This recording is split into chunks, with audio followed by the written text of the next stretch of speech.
Bonjour mesdames et messieurs, je suis en fait tout à fait ravi de vous retrouver dans cette nouvelle édition d'Indice, votre fenêtre sur le monde des chiffres, sur le monde de l'économie égyptienne. Justement aujourd'hui nous allons vous poser justement un rapport qui a été publié durant le mois dernier de la part de la Banque mondiale en ce qui concerne l'évolution de l'économie égyptienne, avec plus de précision la croissance de l'économie égyptienne et quand même les prévisions de la Banque mondiale vis-à-vis de la croissance économique prévue de l'économie mondiale. Bien sûr, il y a toujours des éléments essentiels qui entrent dans l'évolution ou dans l'évolution, dans la croissance quand même de l'économie mondiale, comme la guerre en Ukraine, la guerre russo-ukrainienne, le taux d'inflation, les crises énergétiques céréalières, les autres crises qui frappent le monde entier. Justement, aujourd'hui, on trouve que la Banque mondiale a prévu que l'économie égyptienne conduirait la croissance au MENA, alors que, selon lui, il y aura une reprise prévue en ce qui concerne en ce qui concerne la croissance mondiale en 2024. Donc, pour avoir plus d'analyse en ce qui concerne ces deux éléments, plutôt ces deux questions, la croissance économique égyptienne et la croissance économique mondiale.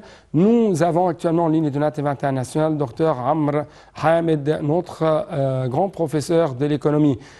Dr Amr Hamed, bonjour. Bonjour, comment ça va? Ça va bien, monsieur.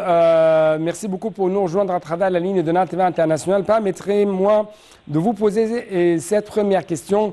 La Banque mondiale a révisé ses prévisions de croissance de l'économie égyptienne de 2023 à 2025. Cette institution internationale a indiqué que l'Égypte continuerait de mener la croissance, de conduire la croissance dans la région du Moyen-Orient, malgré la baisse des attentes concernant la croissance économique. Donc, justement, toujours, l'économie égyptienne prend le devant de la scène économique du Moyen-Orient, même avec les baisses des prévisions de la croissance économique de notre économie nationale, bien sûr, dans la prochaine période. Et donc, pourquoi l'Égypte va, dans toutes ces conditions, conduira la croissance au sein du MENA? À propos du rapport de la Banque mondiale, plus précisément, pendant l'année 2024, l'économie égyptienne va achever un taux de croissance de 2,4%. Dans le même rapport, peut-être ça sera un peu plus moins que 2,4%, mais ce qui est... pourquoi ça peut être un peu moins? Pour des raisons extérieures à l'économie égyptienne, notamment le taux d'inflation internationale qui peut s'élever un peu pendant au commencement de cette année jusqu'à l'année 2024. Et si on aura un problème d'inflation... Mais j'aimerais tout d'abord éclaircir une chose très importante. Et c'est plutôt le taux de croissance de 2,2%, ça sera pour l'Arabie Saoudite et quand même pour les autres pays du Golfe. Mais pour l'Égypte, en ce qui concerne les prévisions de la Banque mondiale, pour l'Égypte, ça sera 4% cette année et avec l'arrivée de 2025, ça sera 4,7%. Et quand même, la Banque mondiale a dit que l'un des éléments essentiels en ce qui concerne la baisse de taux de croissance des pays de Golfe, par exemple, c'est la chute de la demande sur le pétrole. Et par conséquent, il y aura une sorte de chute des prix dans la prochaine période.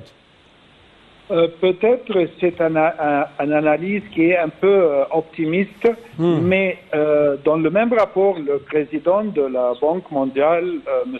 Aga Banga, il a parlé à propos de l'économie égyptienne. Il a dit aussi dans le rapport même que l'Égypte doit prendre des mesures plus fortes pour achever un taux de croissance plus que 3,5 ou disons plus ou moins 4%. Mais ça a besoin de plus de, disons, de sueur, de travail pour achever de travail intérieur par le peuple égyptien même et par le gouvernement aussi.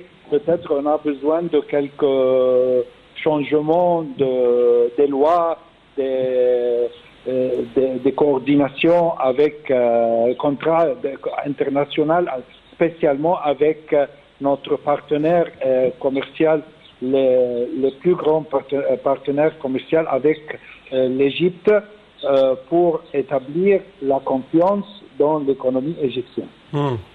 Comme quoi, par exemple, outre les lois? Les banques, si vous voulez, on doit commencer avec les banques.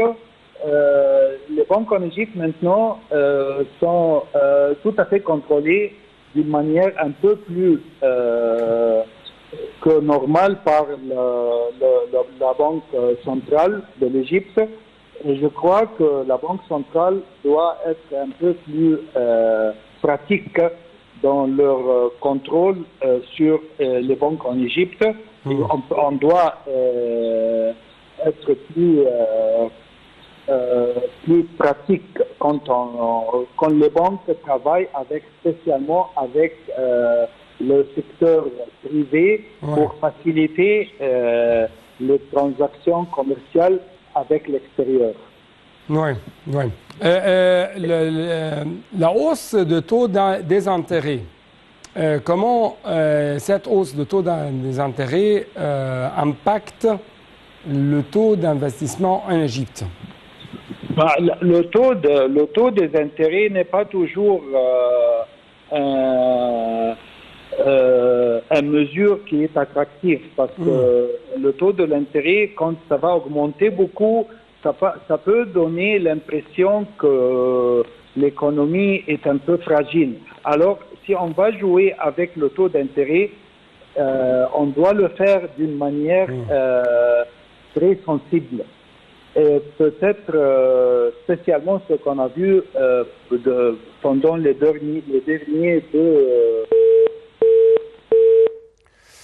Donc, c'est vrai qu'on a perdu le contact avec Dr Amr Hamed, mais j'aimerais bien sûr vous donner plus d'explications jusqu'à ce qu'on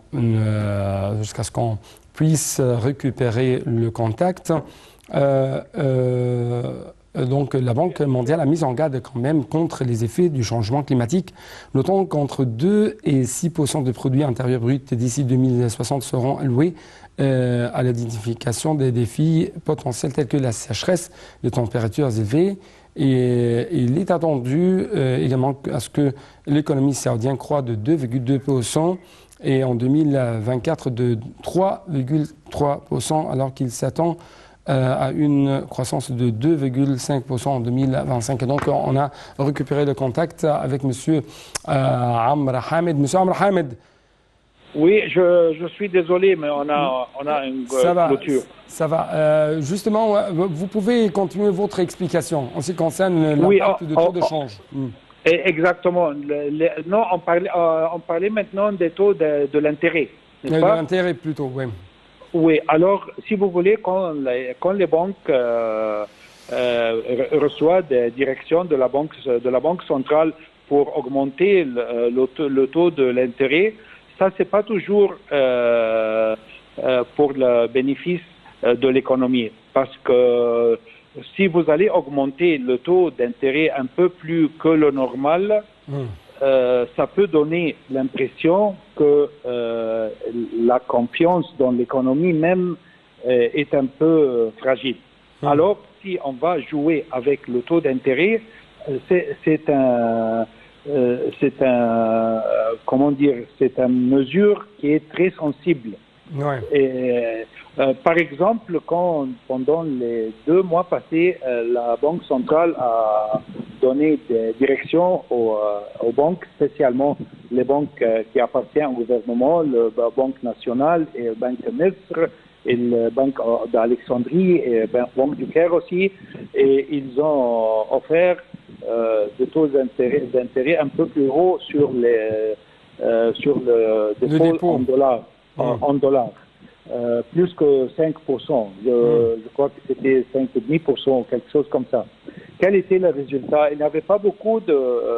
le public n'a pas vraiment... il n'y avait pas une réaction positive. Pourquoi? Parce que ça a... il y avait des points d'exclamation, des points d'interrogation, je veux dire. Parce que c'est plus même que... les taux d'intérêt dans les marchés internationaux. Ouais. Alors, il faut toujours, si on va utiliser le taux d'intérêt, il faut l'utiliser d'une manière très sensible. Oui, mais justement, on trouve que le fédéral américain, la Banque fédérale de l'Amérique, des États-Unis, a essayé bien sûr d'augmenter et de hausser plusieurs fois les taux d'intérêt, mais justement dans leur dernière réunion, ils ont, ou plutôt les responsables de la Banque américaine, la Banque fédérale américaine, ont maintenu leur taux d'intérêt. Donc, comment vous trouvez cette maintenance et ses impacts sur l'économie égyptienne et quand même sur la croissance économique mondiale? Parce que selon la Banque mondiale, par exemple, il y aura une reprise mondiale qui sera prévue en 2024. Mais justement, il y a des éléments comme la hausse des taux d'intérêt, la guerre russo-ukrainienne, et autres éléments comme les crises qui frappent le monde, et les crises énergétiques, céréalières, ainsi de suite. Tout ça freine les prévisions de la croissance de l'économie mondiale. Alors, si vous voulez, il y a un théorème économique qui dit que, en général, avant de parler de la situation dans les États-Unis, le théorème dit que quand le taux d'intérêt augmente, cela marque que la monnaie même est devenue plus faible. Et le contraire, c'est vrai aussi. Le contraire, oui. Le contraire, c'est vrai aussi. Alors, si on parle maintenant d'élever le taux d'intérêt en Amérique, dans les États-Unis, c'est une indication que l'économie est devenue un peu plus faible que l'année passée, disons. Mais si les intérêts maintiennent un niveau un peu plus bas, ça donne l'impression que l'économie est plus forte et que le monnaie même est plus fort, est devenu plus fort. Et ça c'est ce qui s'est passé dans les États-Unis. Ça a été reflété en Égypte. Pourquoi? Parce que, comme vous le savez, l'économie égyptienne est effectuée, a beaucoup de relations avec ce qui se passe en Amérique, parce qu'on relie beaucoup sur le dollar dans tous nos échanges internationaux, commerce international. Et ça, c'est pour cela que maintenant, pendant les quelques mois passés, comme vous le savez, le gouvernement égyptien essaye de joindre l'organisation du Brexit pour relier un peu plus autres monnaies internationales comme le yuan de la Chine, le rouble de Russie, et les monnaies des pays dont on a des relations commerciales plus que l'Amérique, disons. Et pour effectuer toutes les transactions commerciales, je ne veux pas tout, mais la plupart des transactions commerciales à travers des monnaies différentes que le dollar. Oui, comme le yuan, comme le rouble russe, et ça contre la livre égyptienne. Justement, ça nous mène à une autre question, un autre point essentiel. Oui, bien sûr, jusqu'à maintenant, nous avons une sorte de flexibilité en ce qui concerne la valeur de taux de change de la livre égyptienne.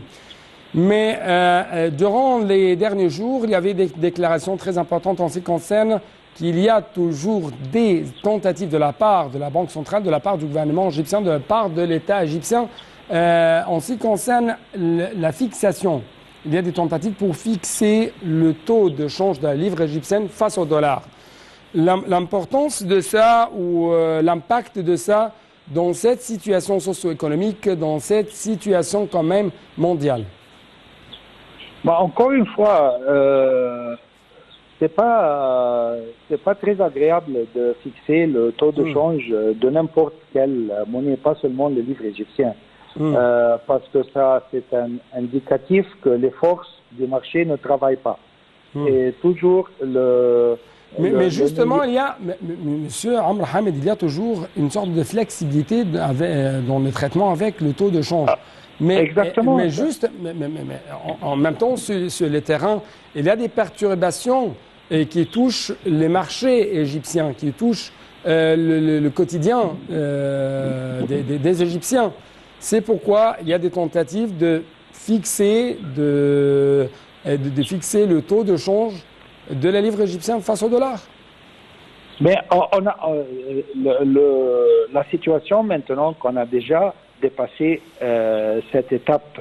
Alors pourquoi on va à l'inverse encore une fois? On a déjà pris... Pardon.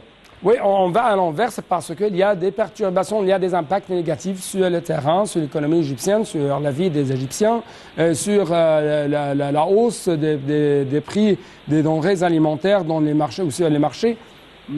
C'est exactement ce que je veux dire. On a déjà dépassé ça. Alors pourquoi on va à l'inverse encore une fois? Parce que le peuple même, ils ont déjà passé l'augmentation dans tous les prix. Ce qui s'est passé pour le gouvernement d'essayer maintenant de fixer le taux de change de livre égyptien, c'est que pendant l'été, il y a beaucoup des Égyptiens qui travaillent à l'étranger et qui viennent pour passer leurs vacances en Égypte. Et ça, c'est un phénomène qui se passe chaque année. Et quand ils viennent pendant les mois de l'été, le taux du livre égyptien va augmenter normalement parce qu'il y a du demande sur le livre égyptien vis-à-vis, disons, le dollar, les monnaies des pays arabes, tout ça. Alors, le gouvernement essaye maintenant de jouer ce rôle, mais ça ne va pas être quelque chose permanent. Ça va être seulement temporaire pendant seulement les mois de l'été. De l'été. Exactement. Alors, c'est pour cela que, de mon point de vue, je crois qu'on doit contrôler, si vous voulez, pas fixer, mais contrôler, mais en même temps, je ne peux pas dire contrôler même, réguler le taux de change, mais en même temps laisser les forces du marché. Mais justement, ce que vous avez dit, c'est presque ce qui a été pratiqué pendant si je peux dire, les deux semaines passées, ou pendant quand même les derniers mois. Parce que, comme vous avez souligné, il y a un haut taux d'afflux de la part des touristes étrangers vers l'Égypte. Il y a des revenus qui sont devenus de plus en plus presque le double ou sont doublés en ce qui concerne le revenu du canal de Suez. Il y a toujours quand même les Égyptiens qui vivent à l'étranger ont essayé de transférer leurs argents, ont essayé de passer les vacances ici en Égypte. Donc tout ça mène à une sorte d'augmenter la valeur de la livre égyptienne face au dollar. Monsieur Henny, ce que vous expliquez maintenant, c'est exactement la vision du gouvernement en Égypte. Le problème, c'est que la vision du gouvernement en Égypte est correcte, mais pas dans le long terme. Dans le long terme, c'est différent parce que la manière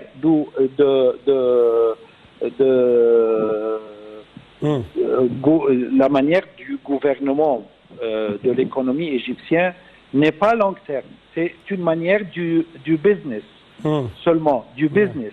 Et ça peut être correct, mais seulement pendant quelques mois, pendant 10 ans maximum, un an. Mais le macroéconomie n'est pas comme ça. Le macroéconomie, c'est toujours la vision du long terme. Et le long terme est tout à fait différent. Docteur Amr Hamed, parce que nous touchons la fin de cette édition, mais justement, en fait, à chaque moment, ces jours-ci, il y a toujours des autres changements qui bouleversent, si je peux dire, les plans de tous les gouvernements sur le globe. On va essayer bien sûr d'être avec nous dans d'autres discussions en ce qui concerne l'économie égyptienne, l'économie mondiale, mais cette fois-ci nous devons clôturer parce que je n'ai plus de temps pour vous donner plus d'espace pour nous, donner un peu plus d'explications, un peu plus nous révéler quand même votre point de vue. Et c'est pourquoi permettez-moi de vous remercier infiniment. Merci beaucoup. Donc c'est la même chose pour vous, chers téléspectateurs. Merci pour votre attention. À la prochaine.